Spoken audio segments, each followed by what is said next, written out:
You just focus on the bricks. Caitlin. Vanessa has the vision.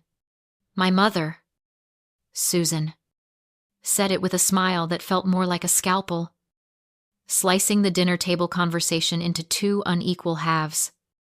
I looked down at my plate. The perfectly roasted asparagus, suddenly looking gray. Across the curated dining room of the luxury Chicago condo, my sister Vanessa beamed, swirling her red wine. She was the artist, the dreamer, the consultant who sold lifestyles she couldn't afford. I was the architect, the one who dealt with load-bearing walls and permits, the one who was boring, but also the one who had quietly wired $4,800 into my father's account on the first of every month for 4 years. Then maybe Vanessa's vision can pay your $4,800 rent this month, I said. The words didn't come out loud. They just slid into the silence like a steel beam locking into place. My father? Gary stopped chewing. His fork hovered halfway to his mouth. Rent, he asked, a genuine confusion clouding his face. We own this place. Caitlin.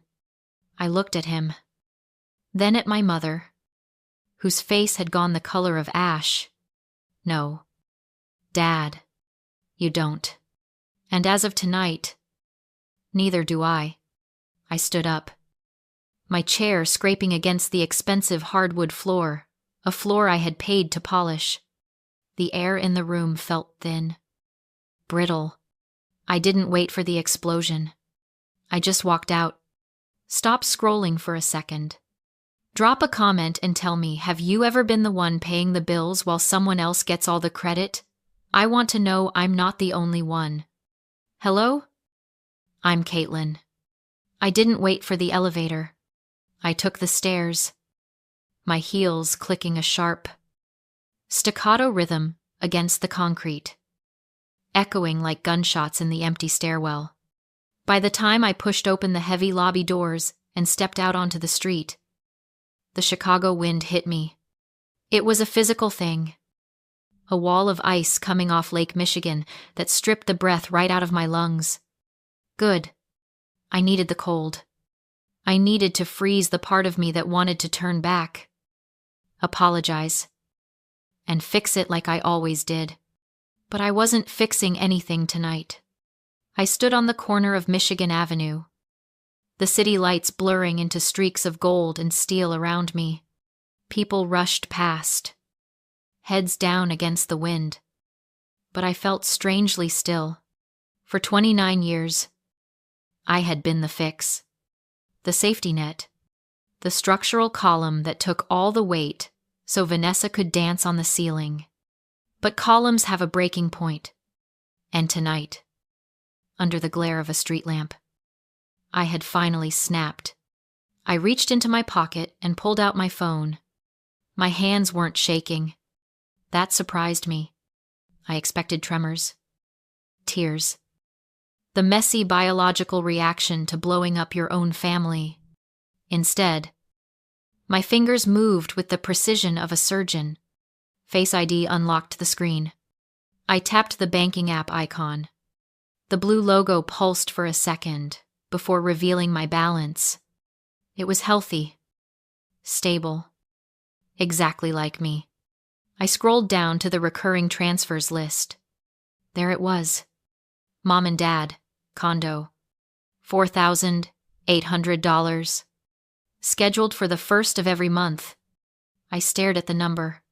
$4,800. That wasn't just rent. That was my freedom. That was the capital for my own firm. That was the cost of their love. A subscription fee I had been paying since I was 25. I tapped the edit button. The app asked if I wanted to modify the amount. I didn't want to modify it.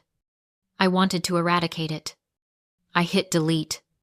A confirmation box popped up, asking if I was sure. I had never been more sure of anything in my life. I tapped yes. The line item vanished. Just like that. The financial beam holding up their lifestyle was gone. But I wasn't done. I opened my email app. I found the contact for the property management firm. Because that was the thing my parents never seemed to understand about leases. They require a legal signatory. And that signature was mine. I drafted a new email. Subject notice of lease termination for Unit 40B. I wrote the words clearly, without emotion. I, Caitlin, the sole leaseholder, am giving the required 60-day notice to vacate. I typed out the date. 60 days. That was 8 weeks. 8 weeks for Vanessa to find a vision that paid the bills. 8 weeks for my parents to realize that a luxury condo doesn't pay for itself. I hit send. The phone felt lighter in my hand. I looked up at the high-rise I had just walked out of. Somewhere on the 40th floor. They were probably still drinking wine, complaining about my attitude, assuring themselves that I would calm down and come back. They had no idea that the demolition charges had already been set. The countdown had started. I turned my collar up against the wind and started walking. I wasn't going home to cry. I was going home to sleep. For the first time in 4 years, I wasn't carrying them anymore. The key to my apartment didn't jingle. It slid into the lock with a heavy climb. Solitary click. I pushed the door open and stepped into my 700-square-foot studio. It was a converted loft in a grittier part of town. The kind of place my mother called industrial chic when she wanted to be polite. And a dungeon when she'd had 2 glasses of Chardonnay. My bed was tucked behind a bookshelf. My dining room was a counter with 2 stools. It was small. It was quiet. And it cost 1/3 of what I paid for the view I had just walked away from. I sat on one of the stools and opened my laptop. The screen glowed in the dark room, illuminating the spreadsheet I had hidden in a folder named Tax Documents. I opened it. It wasn't taxes. It was a ledger, line by line. I scrolled through the history of my own erasure. It started 4 years ago. My parents had sold the big house in the suburbs to downsize to the city. They wanted the lifestyle, the art galleries, the river walks, the proximity to Vanessa's studio. But 3 months in, my father, Gary, had pulled me aside. A temporary cash flow issue, he'd called it. Liquidity problems with the sale. Could I cover the rent just for a month or 2? I remembered the look in his eyes. Panic. Vulnerability. I wrote the check. 1 month turned into 6. 6 turned into 12. The liquidity problem became a permanent state of affairs. A silent agreement that I would pay for the stage while they performed on it. I scrolled to the bottom of the spreadsheet. The autosum cell stared back at me in bold. Black font. $230,000. $400. The air left the room. $230,000.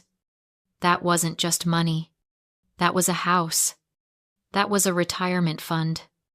That was the seed capital for the architecture firm I had been dreaming of starting since I was 22. I had poured it all into a hole in the sky, funding a life I wasn't invited to enjoy. For years, I had asked myself why I did it. Why did I stay in a studio apartment eating ramen while they ordered steak in a condo I paid for? Was I weak? Was I stupid? No. It was more complicated than that. I closed my eyes and let the truth settle in. In architecture, there is a concept called progressive collapse.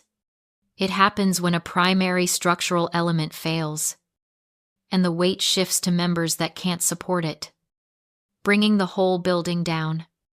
I had convinced myself that I was that primary element. I believed that my family was a fragile structure, and I was the only load-bearing wall. If I moved, if I stepped away, everything they were, their status, their happiness, their very identity would turn to rubble.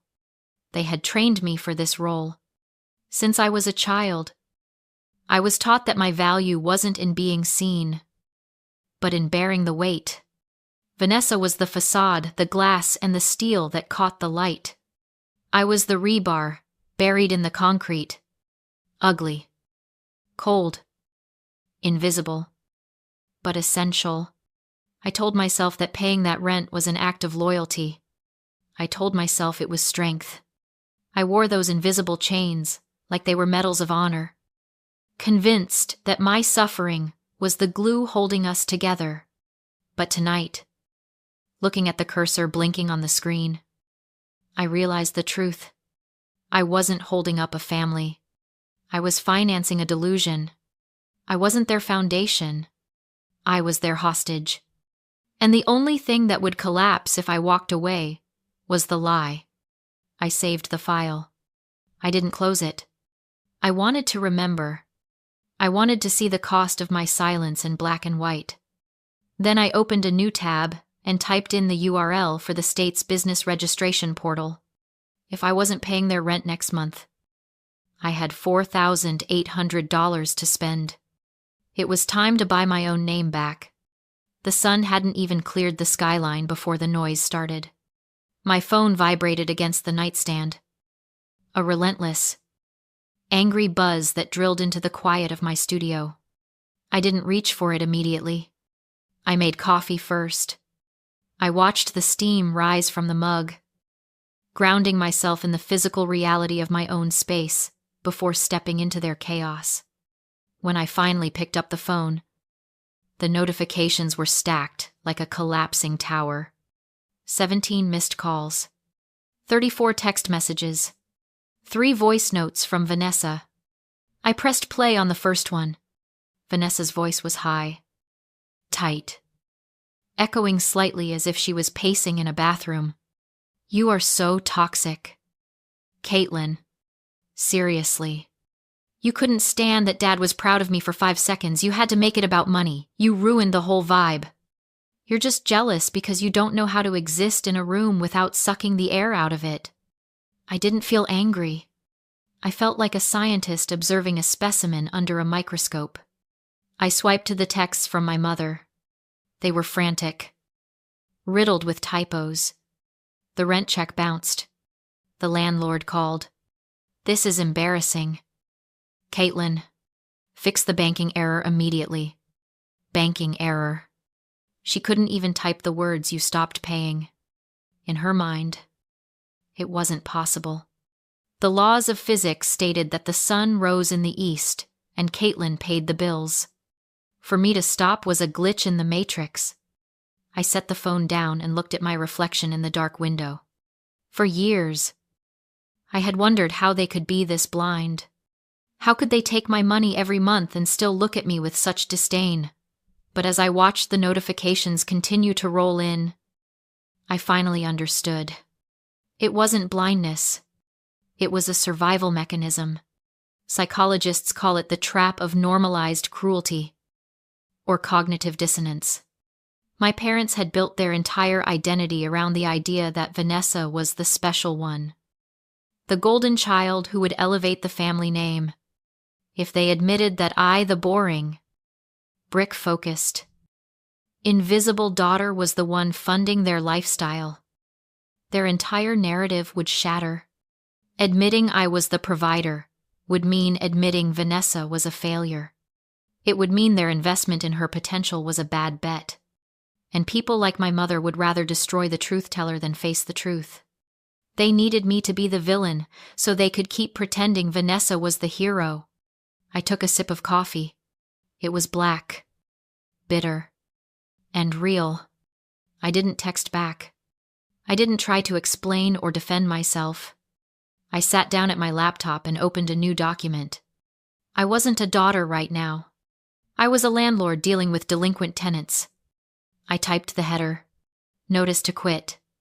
Pursuant to the terms of the lease agreement dated August 1st, 2019.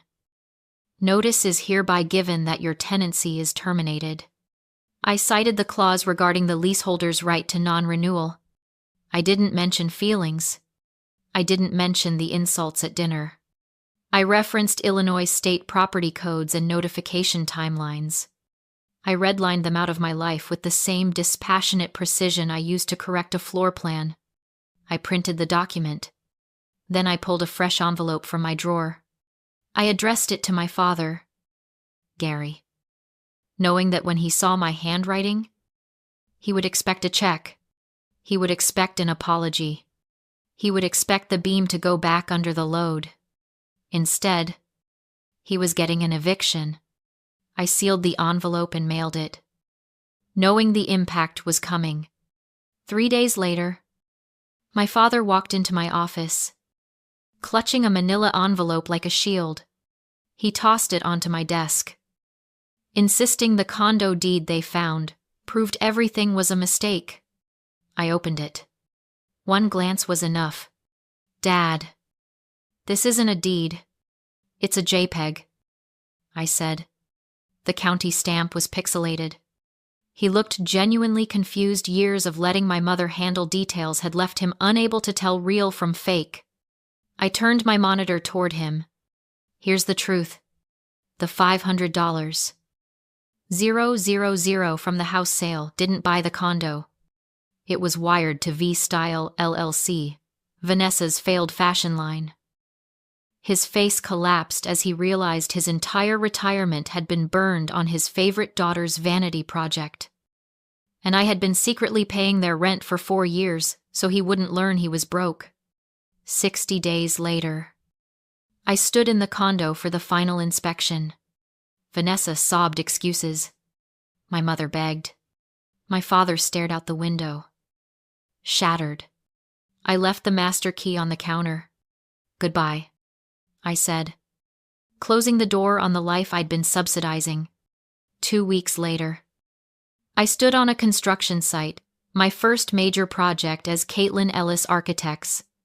As concrete poured into the foundation, I understood demolition is only the first step. Real justice is what you build afterward. The $4. 800. I used to spend covering their rent, now funded draftsmen. Software.